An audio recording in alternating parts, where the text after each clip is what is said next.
కడప జిల్లా మైదుకూరు ఆర్టీసీ బస్టాండులో ప్రయాణికుల బ్యాగ్ నుంచి బంగారు నగలు దొంగలించిన మహిళను సీసీ కెమెరాల సహాయంతో మైదుకూరు పోలీసులు అరెస్టు చేశారు. నిందితురాలి వద్ద నుంచి 15 లక్షల విలువైన 105 గ్రాముల బంగారు ఆభరణాలను స్వాధీనం చేసుకున్నారు. మైదుకూరు డీఎస్పీ రాజేంద్ర ప్రసాద్ మీడియాతో వివరాలు వెల్లడించారు. మనము మైదుకూరులో ఈ మధ్య 6 నెలల క్రితం ఇన్స్టాల్ చేసినటువంటి ఒక సీసీ కెమెరాల వలన మంచి అద్భుతమైనటువంటి ఒక రికవరీ అన్నటువంటిది, దొంగలను పట్టుకోవడం అన్నటువంటిది జరిగింది. ఈ నెలలోనే ఒక బ్యాగ్ లిఫ్టింగ్ జరిగింది. ఒక ఆమె దగ్గర నుంచి బస్ స్టాండ్ లో నుంచి వెళ్తా ఉంటే కనుక అందులో సుమారుగా 10 గ్రాములు 10 తులాలు గోల్డ్ పోయింది.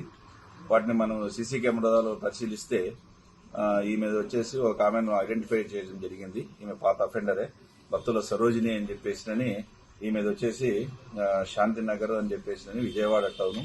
అట్లాగనే తరుణ్ అనిల్ అని చెప్పేసి వీళ్ళు కూడా ఇద్దరు కలిసి ఆ దొంగతనం చేసినట్టుగా గుర్తించడమైంది.